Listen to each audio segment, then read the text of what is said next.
आवाज जा रहा है ना? Yes, sir. Okay. Then continue the topic of haloalkanes method of preparation. Okay.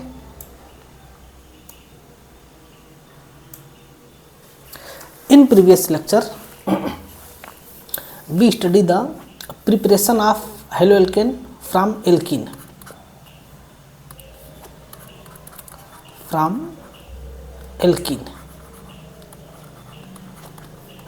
And we saw if symmetrical alkene are present, then if hydrolysis by hydrogen halide, then at any carbon attached by hydrogen and any one carbon attached with halogen. Okay, but if different or unsymmetrical alkene are present, CH3 CH double bond CH2, and if we attack by hydrogen bromide HBr, then it's converted into CH3 CH Br and CH3. Okay, here two regions are as follows, and here follow the Markovnikov rule. Markovnikov's rule, और इस नियम के अनुसार hydrogen वहाँ attach होता है जहाँ पर हाइड्रोजन की नंबर्स ज़्यादा होंगे, और हेलोजन्स वहाँ अटैच होंगे जहाँ पर नंबर ऑफ हाइड्रोजन कम होंगे। इसके पीछे रीजन क्या था? मार्कोनिकॉफ रूल के पीछे रीजन क्या था? इसके पीछे रीजन था इंडक्टिव इफेक्ट।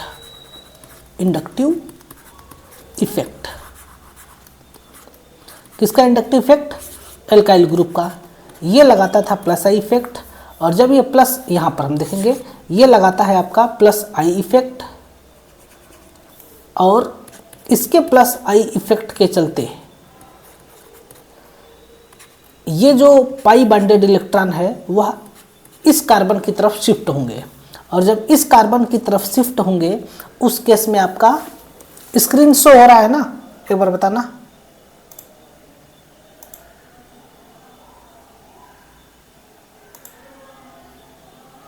स्क्रीन दिखाई दे रहा है कि नहीं? Yes, sir. ओके।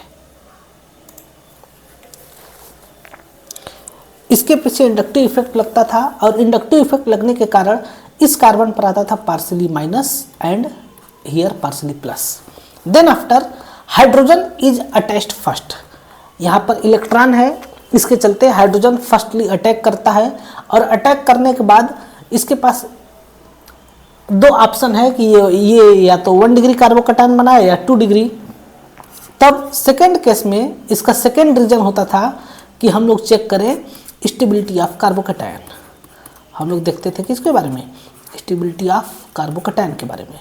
और जब हम लोग कार्बोकैटायन के स्टेबिलिटी के बारे में चेक करते थे तब हमें पता चलता था कि इस केस में 2 डिग्री कार्बोकैटायन ज़्यादा स्टेबल होता था in comparison to the 1 degree carbocation.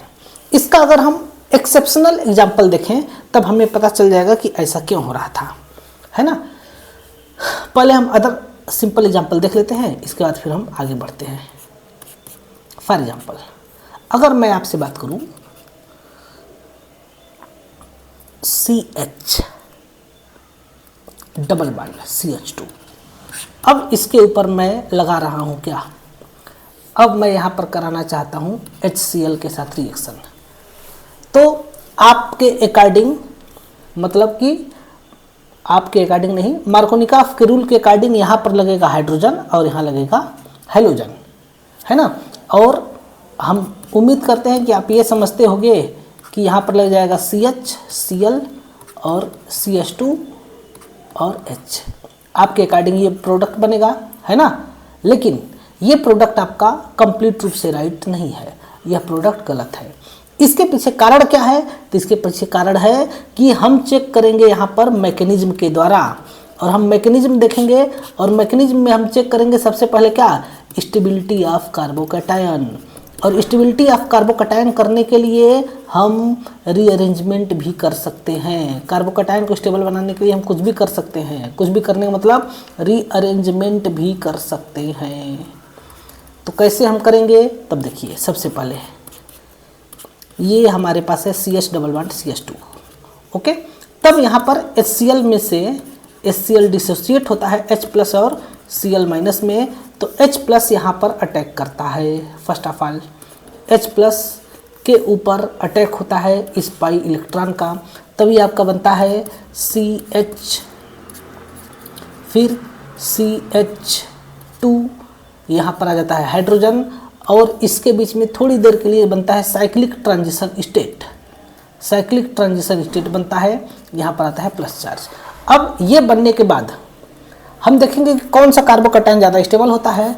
तब इस केस में हमेशा हमको ये नहीं करके देखना है, हमको बस अभी समझने के लिए ये सब चीज़ें कर रहे हैं, बाकी हमें ये सब चीज़ें फास्ट गति से करना होगा। तब अगले स्टेप में ये होता है आपका, हम पहले पाथ फॉलो करते हैं A और फिर पाथ फॉलो करते हैं B।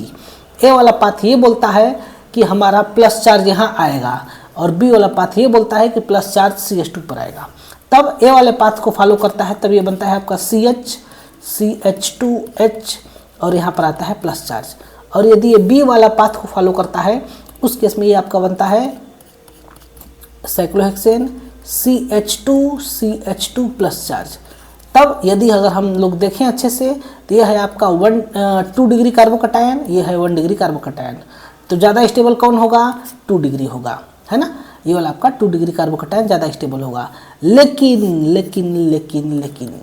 अब ये जो है कि ये 2 डिग्री कार्बोकैटायन है और ये रीअरेंज हो करके 3 डिग्री बना सकता है। तब ये अगले स्टेप में क्या होता है? रीअरेंजमेंट होता है।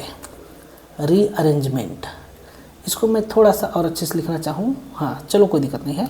रीअरेंजमेंट होगा, और जब ये रीअरेंजमेंट होता है तब इस केस में आपका H माइनस शिफ्ट होता है। H माइनस यहाँ शिफ्ट होगा।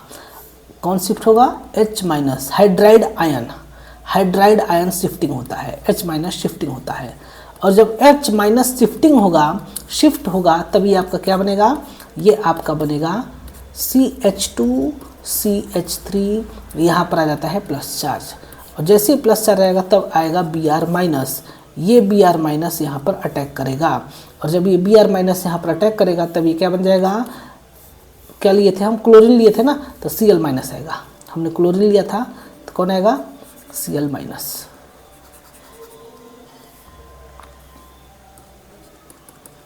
जस्ट ए सेकेंड, ये काम क्यों नहीं कर रहा है? यहाँ पर आएगा Cl माइनस। तो जब Cl माइनस आएगा तब उस केस में हो जाएगा CH2 CH3, और यहाँ पर क्लोरीन हो जाएगा। आया समझ में ना? अब आप खुद बताओ कि यहाँ पर कहाँ पर मार्कोनिकॉफ रूल दिखा? अकॉर्डिंग टू मार्कोनिकॉफ यहाँ पर हाइड्रोजन लगना चाहिए था, यानी कि यहाँ पर हाइड्रोजन लगना चाहिए था, लेकिन लगा कहाँ पर? जहाँ पर स्टेबिलिटी हो रहा है 3 डिग्री कार्बोकैटायन का, यानी कि मार्कोनिकॉफ रूल को हम लगाएंगे। ये ठीक है, छोटे बच्चों के लिए सही है, लेकिन नीट के एग्जाम में आपको मार्कोनिकॉफ रूल के अकॉर्डिंग हमको देखना होगा स्टेबिलिटी ऑफ कार्बोकैटायन को, और प्लस इफेक्ट को भी ध्यान में रख करके चलना होगा। अब हम आपके पास एक और एग्जाम्पल देते हैं, और अब आप इसमें मार्कोनिकॉफ रूल लगाइए आराम से बैठ करके। CH डबल बॉन्ड CH2, और यदि मैं यहाँ पर कर देता हूँ F और F, और अब मैं इसके ऊपर रिएक्शन कराता हूँ HCl के साथ, तो बताओ प्रोडक्ट क्या बनेगा? यहाँ पर तीनों जगह फ्लोरीन है,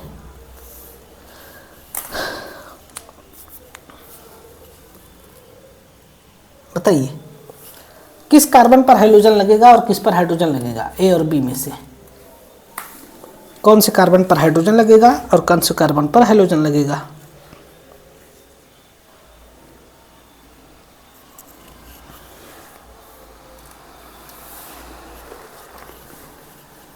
क्या आप बता सकते हो कि मैं कंटिन्यू करूं?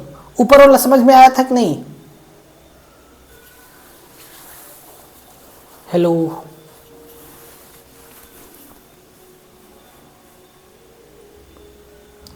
Hello,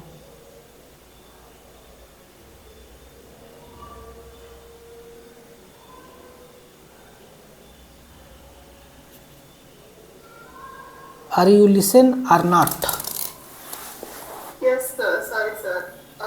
Cl will attach to B and hydrogen will attach to A. Cl will attach to B and hydrogen will attach to the A. Okay, very good. This is the right answer. What is the region of this? Then the region is minus I effect. Minus I effect of fluorine. Actually here what happens? Then the answer is minus I effective halogens attract the pi bonded electron towards itself. Then the pi electron density at this carbon, at a carbon is increased. The pi electron density increase at a carbon. Therefore, here generate partially minus and here generate partially plus. Then after H plus attack at A position and Cl minus attack at B position. Then the product is CF3, CH2, CH2 and Cl. This is the product. Okay. This type of reaction, in this type of reaction you can see that it's break the Markovnikov rule. Therefore, if this type of reaction is shown, यदि इस प्रकार का reaction दिखाई देगा तो इसको हम लोग क्या बोलते हैं? Exception of Markovnikov rule. Exception of Markovnikov rule. Markovnikov rule. कौन कौन से ग्रुप होंगे तब ऐसा रूप दिखाई देगा? तब यदि आपके पास हाइड्रोजन लगा हो या फिर NO2 लगा हो या फिर CN टाइप का लिगेंड लगे हों, तब ये क्या होता है? ये इस टाइप का बिहेवियर शो होता है. ओके, तो ये चीज़ था आपका एल्कीन के साथ आपका रिएक्शन. क्या चीज़? एल्कीन का एडिशन. जब हम लोग एल्कीन के साथ एडिशन करते थे तो इस टाइप का प्रोडक्ट बनेगा. ओके, अब हम लोग थोड़ा सा और आगे बढ़ते हैं और हम लोग देखते हैं दूसरा इसी में एंटी मार्कोनिकॉफ रूल. अब हम लोग देखते हैं anti Markovnikov rule. Markovnikov rule. Are you know about this? Yes, sir. Okay, good. This rule is applicable at alkene. If we have unsymmetrical alkene just like CH3, CH double bond CH2 and we attack with HBr in presence of peroxide, then we see that the hydrogen is attached at that carbon which have less number of hydrogen and halogen attached at that carbon which have more number of hydrogen. For example, if propene is reaction with hydrogen bromide in presence of peroxide, which type of peroxide? Dibenzoyl peroxide, sodium peroxide, potassium peroxide, hydrogen peroxide, any type of peroxide if we taken, then this type of reaction is occur. And what happens here? Then CH3, CH2, CH2Br. This type of reaction is occur. In this reaction, only HBr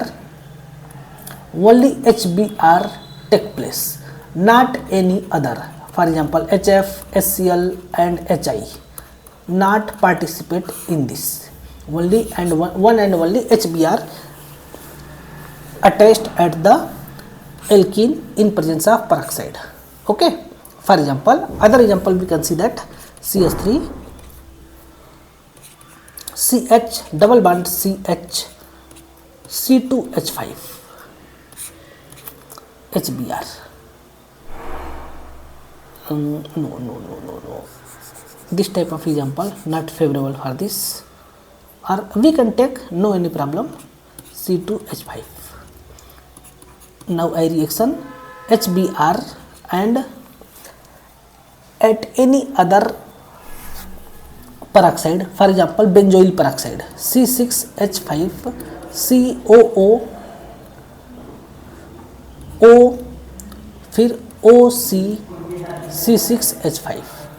In this reaction, if occur, then we see that the which carbon bromine is attached. किस carbon पर bromine attach होगा और किस carbon पर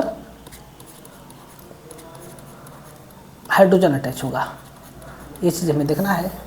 तो यदि हमारे पास benzoyl peroxide नहीं होता तब यहाँ से ये प्लस आई इफेक्ट लगाता, और जब प्लस आई इफेक्ट लगाता तब ये इधर आता, तब हाइड्रोजन यहाँ अटैच होता और ब्रोमीन यहाँ अटैच होता। लेकिन अब क्या हो जाएगा, उल्टा हो जाएगा, अर्थात अब यहाँ अटैच होगा ब्रोमीन, यहाँ अटैच होगा hydrogen. This type of reaction is occur. What is the mechanism of this reaction? तो हम लोग इस रिएक्शन का हम लोग सबसे पहले मैकेनिज्म देखते हैं कि कैसे ये रिएक्शन होता है और क्यों ये रिएक्शन होता है। तब इस चीज़ को हम लोग बोलते हैं, अच्छा इस चीज़ को, ये रिएक्शन को हम लोग एक और नाम से जानते हैं, या तो इसको हम लोग एंटी मार्कोनिकॉफ रूल के नाम से जानेंगे, या फिर इसको हम लोग पेरोक्साइड के प्रेजेंस में हो रहा है इसलिए इसको हम लोग बोलेंगे पेरोक्साइड इफेक्ट। इसको हम लोग बोल सकते हैं पेरोक्साइड इफेक्ट, या फिर इसी चीज़ को हम लोग बोल सकते हैं एक और नाम से खराश इफेक्ट, KHARASH, खराश effect. Okay, some name of this is here. Okay, look the mechanism of this reaction. What is the mechanism of this reaction? So we can see that first of all, any peroxide, just like benzoyl peroxide first break into, firstly break C6H5, C double bond O, C double bond O, C6H5. If heat आकर, जब यहाँ पर इसको मैं heat करूँगा तब ये क्या होगा, यहाँ से ये वाला बांड, ब्लू कलर वाला बांड ब्रेक होता है, ये यहाँ और ये यहाँ, इस प्रकार से ये ब्रेक होता है और बनता है 2C6H5 C double bond O dot, ये बनता है। अगले केस में क्या होता है कि कार्बन और कार्बोनिल कार्बन के बीच का ये सिग्मा बॉन्ड ब्रेक होता है, ये इलेक्ट्रॉन यहाँ, ये इलेक्ट्रॉन यहाँ, ये इलेक्ट्रॉन यहाँ आता है और ये बनता है आपका C6H5 डॉट प्लस CO2, ये बनता है। अब जो ये बना है इसको हम लोग क्या बोलते हैं, इसको हम लोग बोलते हैं फेनिल फ्री रेडिकल, है ना, इसको हम लोग बोलते हैं फेनिल फ्री रेडिकल। अब ये क्या करता है कि जाता है नेक्स्ट HBr पर अटैक करने, C6H5 dot react with HBr.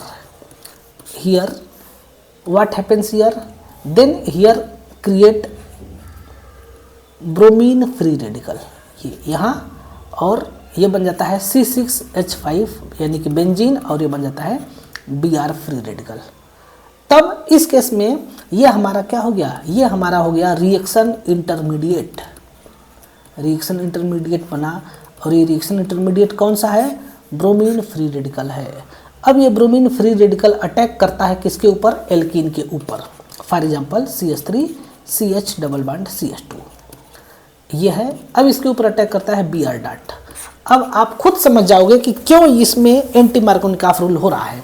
अब Br डॉट किस कार्बन पर अटैक करेगा, A पर या B पर, तो किसी भी कार्बन पर अटैक करेगा तो उस केस में जो रिएक्शन इंटरमीडिएट यहाँ फिर से, मतलब जो यहाँ पर इंटरमीडिएट बनेगा वो भी क्या हो जाएगा, वो भी आपका मतलब कि फ्री रेडिकल ही होगा। तब हमारे पास दो ऑप्शन है कि मैं Br डॉट को एक बार B पर अटैक करा दूं और एक बार A पर अटैक करा दूं। तो जब यह A पर अटैक करेगा तब क्या होगा, जब Br डॉट A पर अटैक करेगा तब ये बनेगा CH3 CH Br और CH2 डॉट, जब A पर अटैक करेगा तब, और जब B पर अटैक करेगा तब क्या बनेगा CH3 CH dot CH2 Br। इसमें आपका दो प्रकार का फ्री रेडिकल बना, एक आपका फ्री रेडिकल है 1 डिग्री फ्री रेडिकल, और एक ठो है आपका 2 degree free radical, 2 degree free radical. तो इन दोनों में से ज़्यादा स्टेबल कौन होगा, आप ही बताओ, which free radical is more stable. 2 degree. Yes, very good, 2 degree free radical is more stable. Okay. Then here create 2 degree free radical जो कि मोर स्टेबल होगा। अब इसके ऊपर एक और आएगा कौन, HBr का मालिक्यूल। अब इसके ऊपर एक और मालिक्यूल आएगा HBr का, एक सेकेंड, हाँ ठीक है, यहाँ पर एक और मालिक्यूल आता है HBr का, और वो क्या करता है, हाइड्रोजन अब देता है। यहाँ पर ये इसके पास हाइड्रोजन आकर के लग जाता है और ये Br डॉट फिर से यहाँ रिमूव हो जाता है और ये बन जाता है क्या, CH3 CH और HCH2Br। ओके, और यहाँ से फिर से Br डॉट रिमूव होता है। Okay, are you understand this और नॉट? Yes, sir. रिपीट करने की जरूरत नहीं है ना? No, sir. ओके ठीक, ओके। तो ये था आपका एल्कीन के साथ रिएक्शन कि एल्कीन से किस प्रकार से हम लोग रिएक्शन कराते हैं और कैसे बनता है। अब हमारे पास नेक्स्ट रिएक्शन आता है फ्रॉम एल्कोहल, है ना। नेक्स्ट हमारा रिएक्शन है, हम लोग कितनी देख लिए, सबसे पहले हमने देखा एल्केन के साथ, फिर हमने देखा एल्कीन के साथ, और जैसे एल्केन और एल्कीन के साथ होता है उसी प्रकार से एल्काइन के साथ भी होगा, लेकिन एल्काइन के साथ डाई हेलोजन बनता है। एक ठो रिएक्शन देख लेता हूँ, फिर बाद में अगर आएगा देखेंगे। जैसे CH ट्रिपल बॉन्ड CH है, अगर मैं इसके ऊपर HCl के साथ रिएक्शन कराऊंगा तो सबसे पहले क्या होगा, दोनों तरफ सिमेट्रिकल केस है, तब इस केस में किसी भी कार्बन पर जाकर के हाइड्रोजन लगेगा और किसी एक कार्बन पर जाकर के हेलोजन लगेगा, तभी आपका बनेगा CH2 डबल बॉन्ड CHCl, ये हो जाएगा। अब इसके ऊपर अगेन रिएक्शन कराएंगे HCl का, तो अब लगेगा मार्कोनिकॉफ रूल, और अब मार्कोनिकॉफ रूल के अकॉर्डिंग जहाँ पर हाइड्रोजन अधिक है वहाँ पर लगेगा हाइड्रोजन, और जहाँ पर हाइड्रोजन लेस नंबर में है वहाँ पर लगेगा halogen. Then after it's become CH3 CHCl Cl, it's form di halogen compound. Okay, but it's not too much important, so it's not very important to study. Now we see the third type of from alcohol. From alcohol, how to be convert into the alkyl halide. Alcohol, how to convert into alkyl halide. So in this reaction, our main purpose is breaking of OH bond, carbon OH bond, and addition of halide. Then the main reaction is RX plus H2O. Okay, but here a major problem occur. Then what problem here? Then since we know, sorry, currently you are in lower classes, then I think you not know कि carbon और oxygen का bond होता है strong bond, और carbon और hydrogen का bond होता है वीक बॉन्ड। ये वाला बॉन्ड क्या होता है, वीक होता है। तो अगर हमें RX से ROH बनाना होगा तब ये प्रोसेस इजी प्रोसेस है, इसको मैं बहुत आसानी से बना सकता हूँ। लेकिन अगर ROH से RX बनाना होगा तब ये प्रोसेस हार्ड प्रोसेस है, ये प्रोसेस हार्ड प्रोसेस है, क्योंकि यहाँ पर कार्बन और ऑक्सीजन के बीच का बॉन्ड स्ट्रांग बॉन्ड होता है जिसको आसानी से ब्रेक नहीं किया जा सकता। अर्थात यदि आप इस रिएक्शन में वन एंड ओनली HX को यूज करोगे, सिर्फ अगर आप HX को लेकर के इस रिएक्शन को कराना चाहोगे तब ये रिएक्शन के द्वारा आप नहीं बना सकते। आपको HX के साथ साथ कुछ अदर सब्सटेंस को यानी कि अदर रिजेंट को भी लेना पड़ेगा, तभी ये रिएक्शन होगा। ऐसा क्यों? क्योंकि यहाँ पर कार्बन और ऑक्सीजन का बॉन्ड स्ट्रांग बॉन्ड है, इसमें रिएक्शन होता है, ऐसी बात नहीं है, लेकिन इस केस में आपका ये स्ट्रांग बॉन्ड है जिसके चलते कि ये रिएक्शन आसानी से नहीं होता है। इस रिएक्शन को कराने के लिए आपको बहुत सारे प्रकार के रिजेंट को यूज करना पड़ सकता है, जैसे कि हमें HX के साथ लेना पड़ सकता है आपका फास्फोरस हाइलाइड, है ना। HX को के साथ अगर हम रिएक्शन कराते हैं तो हमें इन जनरली ZnCl2 के प्रेजेंस में जिंक क्लोराइड के प्रेजेंस में रिएक्शन कराते हैं, जिसको कि हम लोग क्या बोलते हैं, लुकास रिजेंट बोलते हैं। और यदि आपको ROH को हटा करके RX लगाना है तो जरूरी नहीं है कि सिर्फ HX है, इसके साथ साथ अदर स्पेसीज भी है, जैसे SOCl2 के साथ भी रिएक्शन करा सकते हैं, PCl3 के साथ भी रिएक्शन करा सकते हैं, PCl5 के साथ भी रिएक्शन करा सकते हैं। ठीक है, तो ये सब के बारे में हमें खूब विस्तार से देखने हैं, अच्छे से थोड़ा देखना है। ठीक है, तो from alcohol there are many types of reaction in this. From one first reaction is by action of halogen acid, by action of halogen acid मतलब by action of HX। HX के साथ हमें रिएक्शन कराना है। इस process, ये एक process है जिसको हम लोग बोलते हैं क्या, ग्रोव्स प्रोसेस, GROVES प्रोसेस। इस केस में हम लोग क्या करते हैं, इस केस में हम लोग ZnCl2 का प्रयोग करते हैं, ZnCl2 को हम लोग लेते हैं। और आपको मैं बता दूं कि अगर आपके रिएक्शन में HCl और ZnCl2 का अगर मिक्सचर लिया गया है 1:1 में, तब इसको हम लोग बोलते हैं लुकास रिजेंट। क्या बोलते हैं, लुकास रिजेंट बोलते हैं। ओके, ये आपको नोट करके रखना होगा, लुकास रिजेंट। आपसे एग्जाम में पूछा जा सकता है what is Lucas reagent and what product will be form, तो उस केस में ये चीज़ आपका होता है। ZnCl2 के साथ रिएक्शन कराएंगे तब। इस केस में होता क्या है ना कि बहुत ही अच्छा खासा रिएक्शन इस केस में देखते हैं।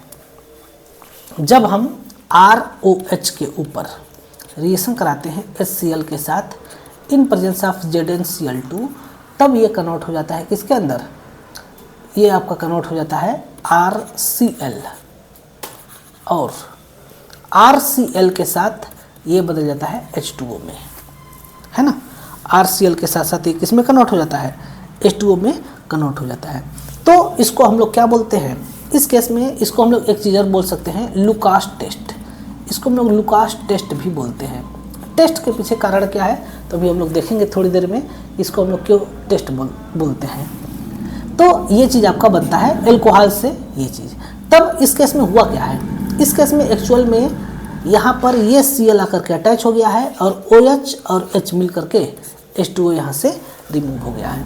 अगर इस केस में हमारे पास 3 डिग्री एल्कोहल होगा, क्यों इसको टेस्ट बोलते हैं तो इसके बारे में देखते हैं। अगर हमारे पास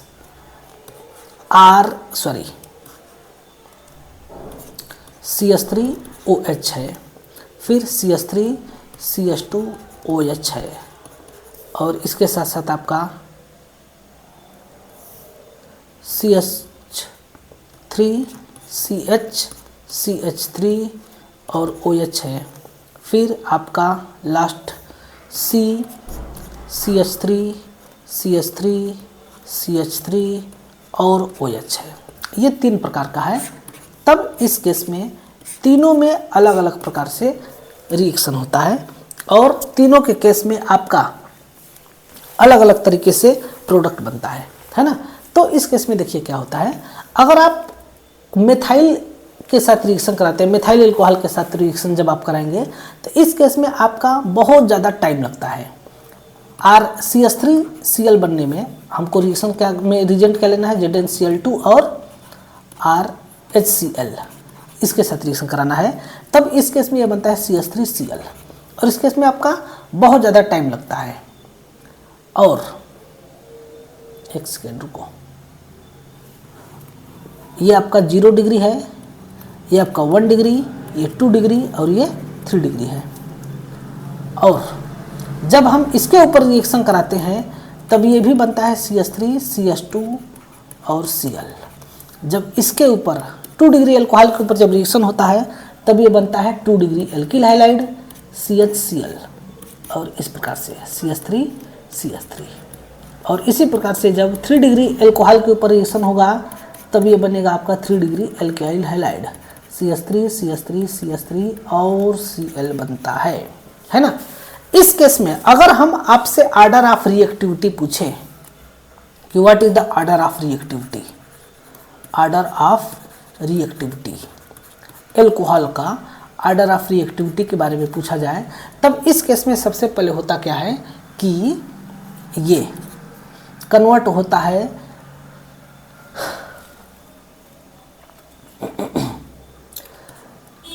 3 डिग्री का सबसे तेज एल्किल हैलाइड बनेगा, फिर 2 डिग्री, फिर 1 डिग्री और लास्ट में आपका CH3OH। ये आपका रिएक्शन का ऑर्डर होता है, ठीक है। और वहीं पर यदि हम बात करें हाइड्रोजन हाइलाइड का HX का रिएक्टिविटी का ऑर्डर, तब इस केस में HI सबसे तेजी से रिएक्शन करता है, फिर HBr, फिर लास्ट में HCl।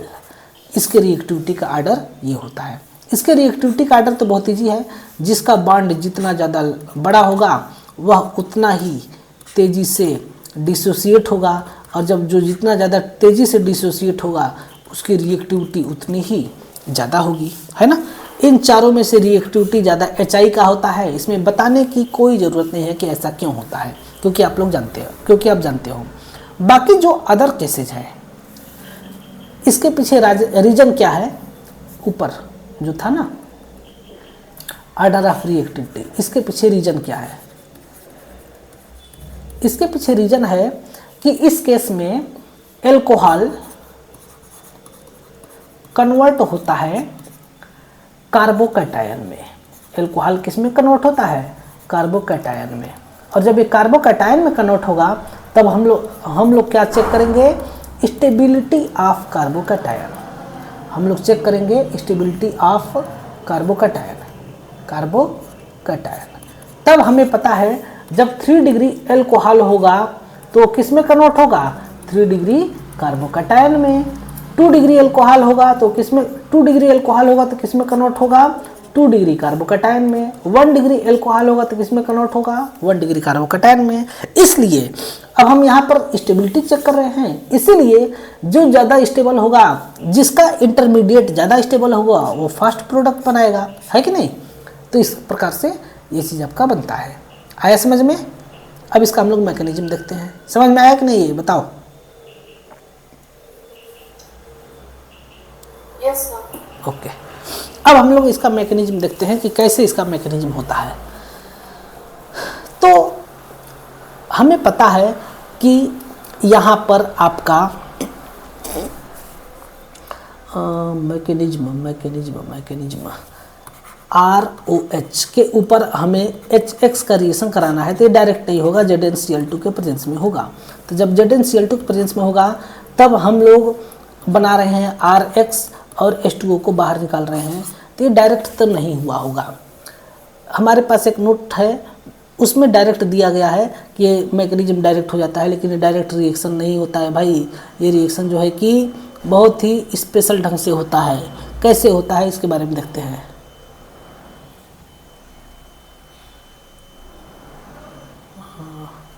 इस केस में अगर तुमको लग रहा होगा कि CH3OH है, यहाँ पर हमारे पास एक नोट है, उसमें दिया गया है कि सबसे पहले H+ आता है, इसके ऊपर अटैच हो जाएगा और ये बनाता है CH3OH और यहाँ प्लस चार्ज, और इसके बाद फिर यहाँ से निकलता है और निकलने के बाद ये क्या हो जाता है? CH3+ और H2O, ये चीज़ तुम्हारा बन जाता है। लेकिन जब ये चीज़ ऐसे ही रिएक्शन हो गया और इसके बाद जो ये बचा हुआ HX में से जो X- बचा हुआ है वो जा करके यहाँ पर अटैच हो जाता है, और जब ये ऐसा हो जाएगा CH3X, तो ZnCl2 का कहाँ यूज हुआ? कैसे रिएक्शन हो जाएगा? और इसके पास तो इतना क्षमता ही नहीं था ना, लेकिन 1 सेकेंड हो सकता है। इसके पीछे रिएक्शन कैसे हुआ होगा, तब इसके बारे में हमें देखना होगा कि how is this reaction is possible. Then हम लोग इसको एक बार देखने का प्रयास करते हैं। हमारे पास है ZnCl2 यानी कि जिंक क्लोराइड, और ये भी हमारे पास कैसा लिया गया है? एनहाइड्रस लिया गया है। Anhydrous zinc chloride. एनहाइड्रस का मतलब होता है जहाँ पर वाटर के एक भी मॉलिक्यूल ना हो। जिंक का इलेक्ट्रॉनिक कॉन्फ़िगरेशन क्या होता है? यहाँ से बात उठाते हैं। इसका इलेक्ट्रॉनिक कॉन्फ़िगरेशन होता है 4s2 3d10। ओके, और जब ये Cl माइनस बना है तब उस केस में यहाँ पर Zn पर 2 प्लस है, यानी कि 4s0 3d10 हो जाता है। और जैसे ही मैंने 4s2 3d10 लिखा, यानी कि यहाँ पर 4p ऑर्बिटल क्या है, वैकेंट है। इस केस में 4p ऑर्बिटल वैकेंट है। और तो जब ये ऑर्बिटल वैकेंट है तब इस केस में ये अपने इलेक्ट्रॉन को उसमें ला करके फिल करेगा, है ना। जिंक के पास वैकेंट ऑर्बिटल है ना, तब ये क्या करता है कि जैसे ही ZnCl2 के पास जब ये वैकेंट ऑर्बिटल है तो एक टॉपिक होता है कोऑर्डिनेशन कंपाउंड का। वो HCl जैसे ही इसके आसपास आता है, मान लीजिए इसके आसपास आया HCl, तो वो क्या करेगा ना, Cl से कोऑर्डिनेट बॉन्ड के द्वारा इलेक्ट्रॉन को ले लेगा। और इलेक्ट्रॉन को लेने के बाद ये H और Cl के बीच का बॉन्ड ब्रेक कर लेगा और ये हो जाएगा H प्लस और ये हो जाएगा ZnCl3 पर माइनस चार्ज। थोड़ी देर के लिए इस रूप में कन्वर्ट हो जाएगा। अब ये H प्लस जाएगा किसके ऊपर अटैक करने, एल्कोहल के ऊपर अटैक करने जाएगा, CH3OH। कैसे अटैक होगा, तो एक सेकेंड,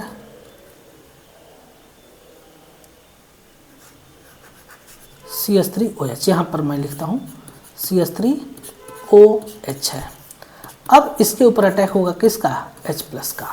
और जैसे ही यहाँ पर अटैच होगा तब ये लोन पेयर इलेक्ट्रॉन है, ये लोन पेयर इलेक्ट्रॉन इसके ऊपर अटैक करेगा, ये बन जाएगा आपका CH3OHH और यहाँ पर आ जाता है प्लस चार्ज।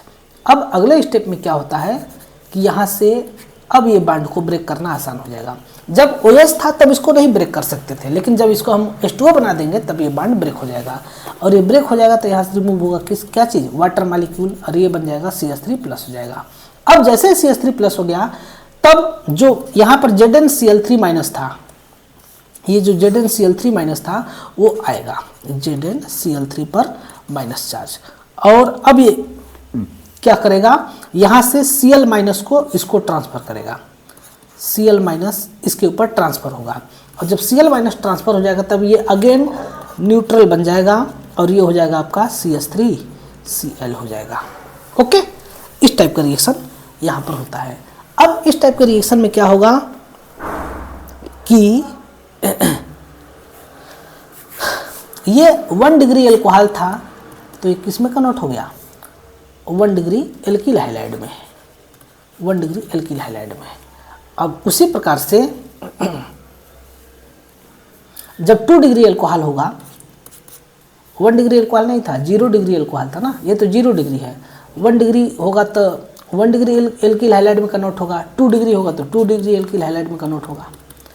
मैं CH3H ले लेता हूँ, तब अगेन H प्लस आएगा, तब वो यहाँ पर अटैक करेगा। और जब यहाँ पर ये अटैक करेगा तब इस केस में ये हो जाएगा CH3 और OH H प्लस चार्ज, तुरंत यहाँ से रिमूव करेगा किसको, वाटर मॉलिक्यूल को, और ये बन जाएगा C प्लस चार्ज CH3 हो जाएगा। आया समझ में, ये बन गया आपका 2 डिग्री एल्कोहल। अब इस 2 डिग्री एल्कोहल के ऊपर जो हमारे पास ZnCl3 पर माइनस चार्ज बन रहा था, ZnCl3 पर माइनस चार्ज, तो ये दोनों का आपस में रिएक्शन होगा और ये बन जाएगा फिर से COH, फिर यहाँ CH3 और ये हो जाएगा ZnCl2।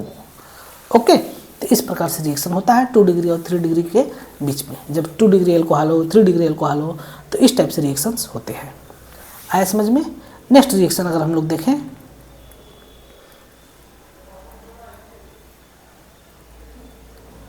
तो अगर हम आपसे बात करें CH3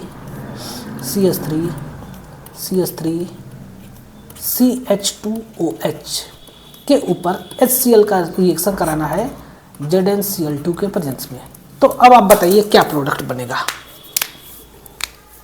आपके पास 2 मिनट का समय है, आप रीजन के साथ बताइए। 1 मिनट का समय है कि A पर कि B पर कौन से नंबर कार्बन पर क्लोरीन लगेगा, A नंबर पर कि B नंबर पर कि C नंबर पर। एक और मैं देता हूँ, ABC में से आपको बताना है, A, B और फिर C।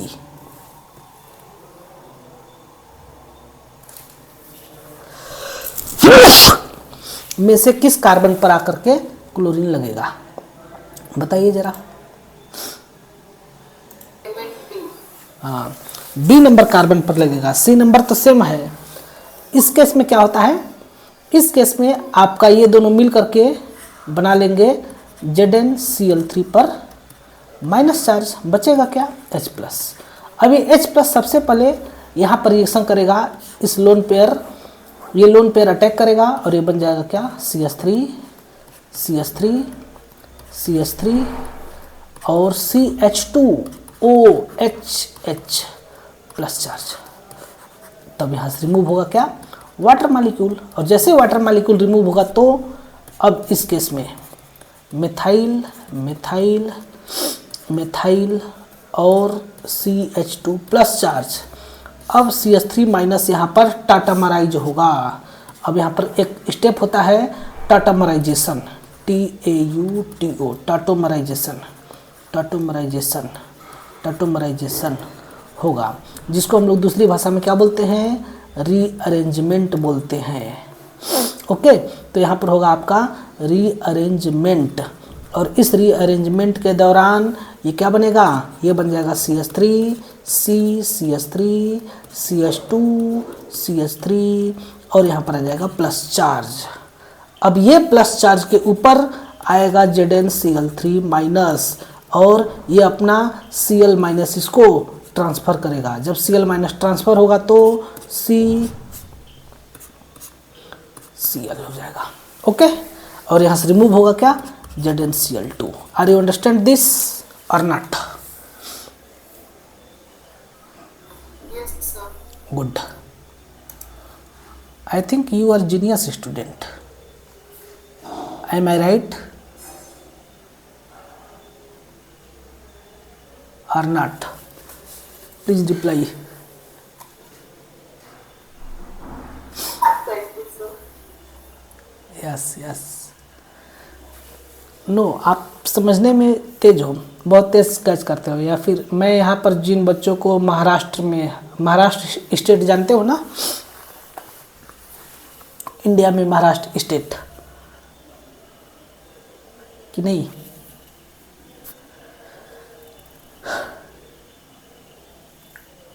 चलो आगे देखते हैं। ए नंबर था आपका, जिसके ऊपर हम लोग क्या कर रहे थे, ZnCl2 और HCl के साथ रिएक्शन करके बना रहे थे। अब हमारे पास बी नंबर है। बी नंबर में हमको क्या करना होगा, reaction of alcohol, reaction of alcohol with phosphorus halide, PHOS phosphorus halide. Phosphorus के दो प्रकार के हाइलाइड होते हैं, एक होता है आपका PX3 टाइप का और एक होता है PX5 टाइप का, है ना। और PX3 में कौन कौन आते हैं, PF5 PX3 में पूछ रहा है ना, तो PX3 में आपके चारों आते हैं।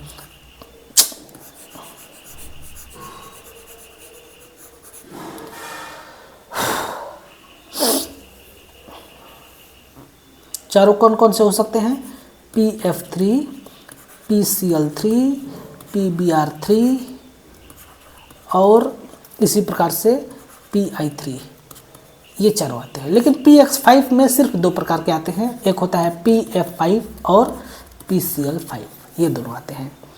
तब PF3 और PF5 तो रिएक्शन ही नहीं करते, तो इसको मैं छोड़ देता हूँ।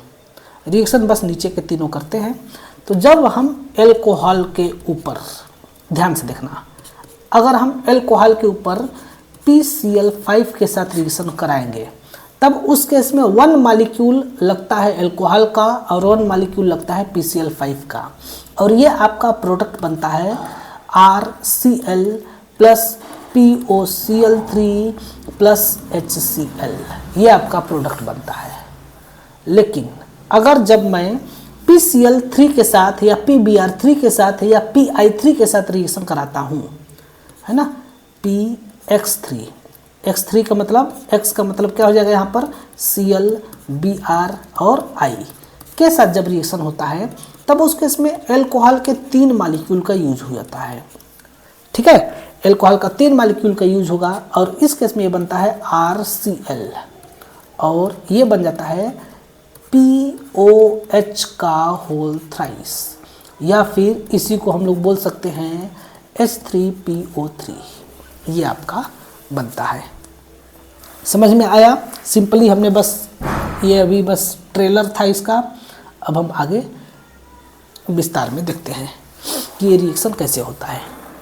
जब CH3Cl के ऊपर रिएक्शन होता है PCl5 के साथ, तब ये कन्वर्ट होता है 1 सेकेंड CH3OH के ऊपर रिएक्शन होगा। हमें तो हेलो एल्केन बनाना है ना, तो एल्कोहल के ऊपर रिएक्शन होता है, तब ये बनता है CH3Cl plus HCl plus POCl3 बनता है, POCl3 बनता है। ठीक है, आपको कहीं पर भी पढ़ोगे तो बस इतना ही बताया जाएगा। कैसे रिएक्शन हुआ क्या ये नहीं बताया जाता है, लेकिन हम यहाँ पर थोड़ा सा आपको रीजन कहें या फिर इसका मैकेनिज्म कहें, वो आपको थोड़ा सा मैं बताने का प्रयास करता हूँ। हमारे पास है PCl5। PCl5 का यदि हम स्ट्रक्चर देखें तो कैसा होता है? PCl5 का हाइब्रिडाइजेशन स्ट्रक्चर अगर आपको पता होगा ना, Cl Cl Cl, ये तीनों क्लोरीन आपके एक प्लेन में होता है ना। इस प्रकार से 3 क्लोरीन एक प्लेन में होता है और बाकी के 2 क्लोरीन एबव और बिलो पर होते हैं। ठीक है, ये एक Cl यहाँ, एक Cl यहाँ। अब इसके साथ ये मिल करके जो स्ट्रक्चर बनाता है, इसको हम लोग बोलते हैं ट्राइगोनल बाइपिरामिडल। इसको हम लोग क्या बोलते हैं? Trigonal bipyramidal structure. ठीक है, तो जो वाइट कलर से मैंने बीच में बनाया है वो क्या है? ट्राइगोनल है। और जो मैं ब्लू और रेड से मैचिंग कर रहा हूँ, लाइन को मिला रहा हूँ, इससे अगर आप ध्यान से देखोगे तो क्या बन रहा है? एक पिरामिड की तरह स्ट्रक्चर बन रहा है। तो जिसके चलते इसका नाम क्या होता है? ओ भाई ये क्या, जिसके चलते कि इसका नाम क्या होता है? TBP, trigonal bipyramidal. इस केस में फास्फोरस का हाइब्रिडाइजेशन क्या है? इस केस में फास्फोरस का हाइब्रिडाइजेशन है आपका sp3d हाइब्रिडाइजेशन है। ये रिएक्शन कैसे हुआ, क्यों हुआ, इसके बारे में हमें देखना है। अगर हम लोग देखें फास्फोरस के बारे में, तो phosphorus 15p electronic configuration, nitrogen family का एलिमेंट है। तो जिस प्रकार से नाइट्रोजन का अगर हम लोग देखेंगे तो नाइट्रोजन कितने बांड बनाते हैं? 3 बांड बनाते हैं। कैसे 3 बांड बनाते हैं? तो इसके पीछे कारण है कि इसके पास सिर्फ 1s2 2s2 और 2p3, इसके पास बस 2p ऑर्बिटल है, जिसके चलते कि और 2p में हाफ फील्ड है। और जब ये हाफ फील्ड है तब उस केस में हाइड्रोजन जैसे छोटे एलिमेंट के साथ या फिर किसी के साथ भी मिल करके एक एक इलेक्ट्रॉन लेकर के ये आपका कंपाउंड बना लेता है, NH3 टाइप का कंपाउंड। ओके, लेकिन फास्फोरस के साथ क्या होता है कि फास्फोरस के पास अगर आप लोग इसका अगर हम इसका इलेक्ट्रॉनिक कन्फिगरेशन लिखे तो ये होता है 1s2 2s2 2p6 3s2 और 3p3। अब इसके अंदर आ गया कौन सा सेल? इसके अंदर आ गया थर्ड सेल। कौन सा सेल आ गया? Third cell. और जब थर्ड सेल आ गया तो थर्ड सेल में जब प्रिंसिपल क्वांटम नंबर n बराबर 3 होता है तब L बराबर क्या हो जाता है? L बराबर होता है 0 to n-1, है ना, एजमुथल क्वांटम नंबर के लिए 0 to n-1। तब 0 से लेकर के n-1 का मतलब 3-1 यानी कि 2 आता है। तो 2, तो 0, 1, 2 तीनों ऑर्बिटल होंगे, यानी कि s भी होगा, p भी होगा, d भी होगा। यानी कि जब n बराबर 3 होगा तब 3s भी होगा, 3p भी होगा, 3d भी होगा। लेकिन यहाँ पर हमारे पास इलेक्ट्रॉन कम थे, और जब हमारे पास इलेक्ट्रॉन जब कम थे तो हमने बस यहाँ पर क्या लिखा? हमने बस यहाँ पर 3s लिख दिया, 3p लिख दिया। अर्थात इसका मतलब ये नहीं कि 3d नहीं है, यहाँ पर 3d ऑर्बिटल भी है, लेकिन वो क्या है? वैकेंट है। तब हम इसको कैसे दिखाएंगे? हम यहाँ पर दिखाएंगे कि 3s में 2 इलेक्ट्रॉन है, 3p में 3 इलेक्ट्रॉन है और 3d में आपका वैकेंट है। 3d ऑर्बिटल क्या है? वैकेंट है। इस प्रकार से अब हाइड्रोजन जैसे छोटे एलिमेंट जिसकी की एनर्जी लो होती है, अगर वो आते हैं तब वो क्या करते हैं? वो फास्फोरस के साथ मिल करके क्या बनाते हैं, वो फास्फोरस के साथ मिल करके बनाते हैं PH3 टाइप के कंपाउंड, इस प्रकार से। लेकिन अगर फ्लोरीन या क्लोरीन या ऑक्सीजन टाइप के बाहुबली लोग आते हैं, बाहुबली नाम सुने होंगे ना, 3S 3P 3D, क्यों बच्चे बाहुबली नाम सुने हो कि नहीं? Yes, sir. तो ये सब जो हाइड्रोजन है, मतलब फ्लोरीन है, क्लोरीन है, ऑक्सीजन है, तो ये पीरियोडिक टेबल के बाहुबली लोग हैं। तो जब ये आता है तो 3s2 3p3 और 3d जीरो में से क्या करता है कि जब फ्लोरीन आएगा या क्लोरीन आएगा या ऑक्सीजन आएगा तो ये इलेक्ट्रॉनों को एक्साइट करा देते हैं। कहाँ का इलेक्ट्रॉन एक्साइट कराते हैं? तो एक्साइट कराते हैं आपके 3s में का इलेक्ट्रॉन। 3s का इलेक्ट्रॉन एक्साइट होकर के किस में चला जाता है? 3d में चला जाता है। और जब 3d में चला जाएगा तब मैं इसको यहाँ से मिटाऊंगा और इसको मिटा करके कहाँ लिख दूंगा? इसको मिटा करके मैं लिख दूंगा इसके अंदर। ओके, अब हमारे पास कितने अनपेयर्ड इलेक्ट्रॉन हो गए? अब हमारे पास टोटल 5 अनपेयर्ड इलेक्ट्रॉन हो गए। अब हमारे पास टोटल 5 अनपेयर्ड इलेक्ट्रॉन हो गए। तो अब फ्लोरीन या फिर क्लोरीन जैसे एलिमेंट एक एक इलेक्ट्रॉन लेकर के आएंगे तो क्या हो जाएगा? जुड़ जाएंगे और जुड़ करके क्या बना लेंगे? PCl5। क्या बन जाएगा? इसके द्वारा मिल करके बन जाएगा PCl5। ओके, PCl5 बन जाएगा, जिसका हाइब्रिडाइजेशन 1s 3p 1d मिल करके बन जाता है। इसका हाइब्रिडाइजेशन sp3d, इसका हाइब्रिडाइजेशन होता है। अब खास बात, हमने ये सब चीज़ें आपको क्यों बताया? तो इसके पीछे कारण ये था कि 3d का एक ऑर्बिटल भरने के बाद भी अभी भी इसके पास 4 ऑर्बिटल वैकेंट है। तो जब इसके पास अभी भी 4 ऑर्बिटल वैकेंट है तो अगर ज़रूरत पड़ेगा या फिर कोई और आएगा इलेक्ट्रॉनों को लेकर के, तब हम उसको इसमें फिल कर सकते हैं।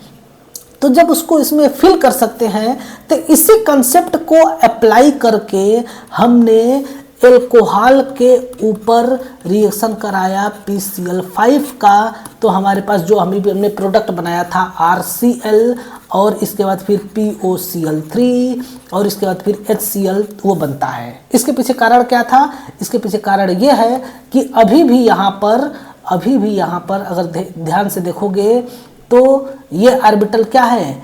ये ऑर्बिटल वैकेंट है। तो जब ये ऑर्बिटल वैकेंट है तब इसका हम इस्तेमाल करेंगे।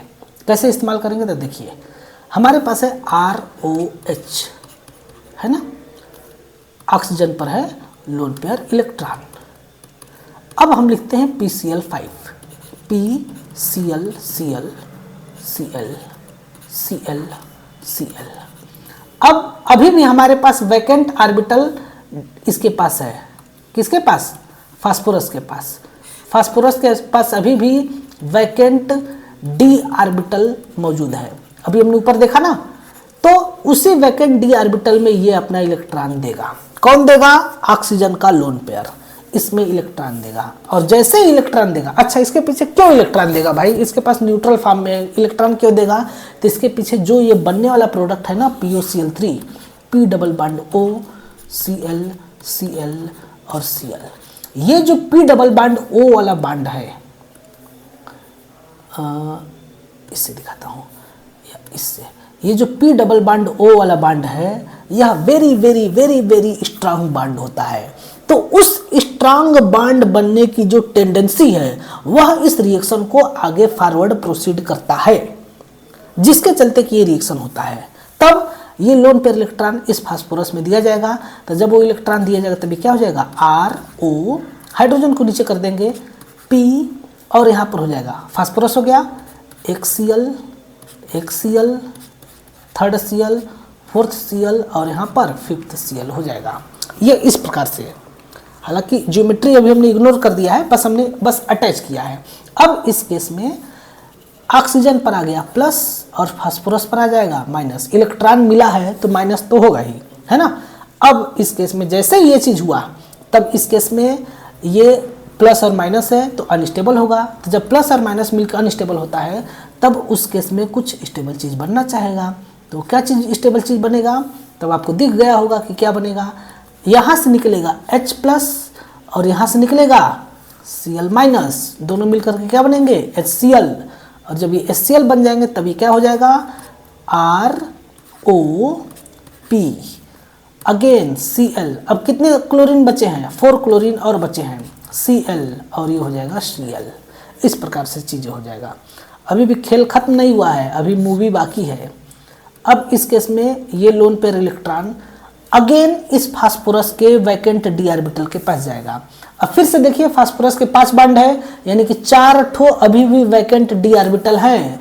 तब ये अगेन अटैक करेगा इस फास्फोरस के ऊपर।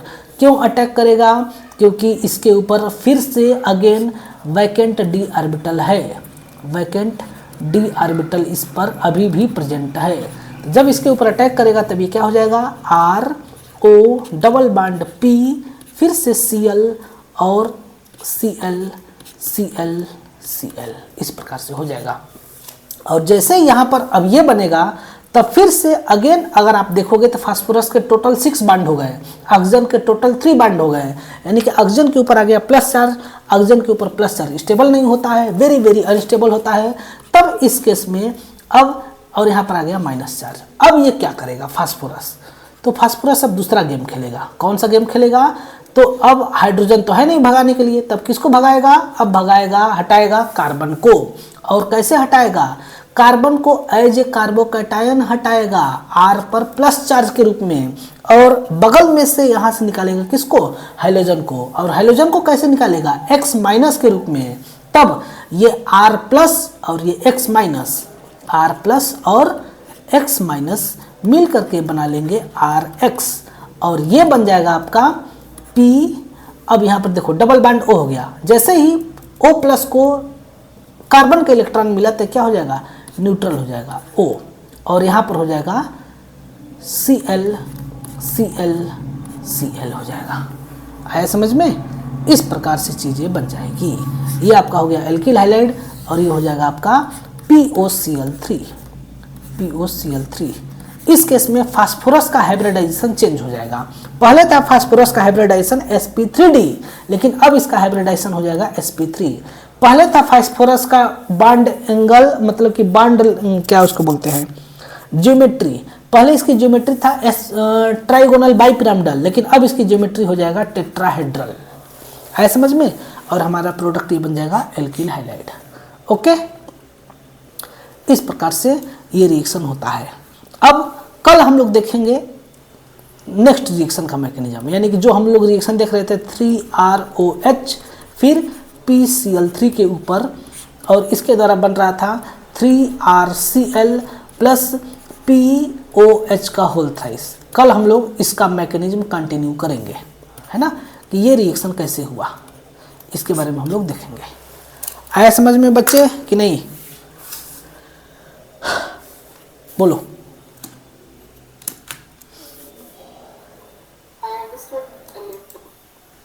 समझ गए ना पूरा,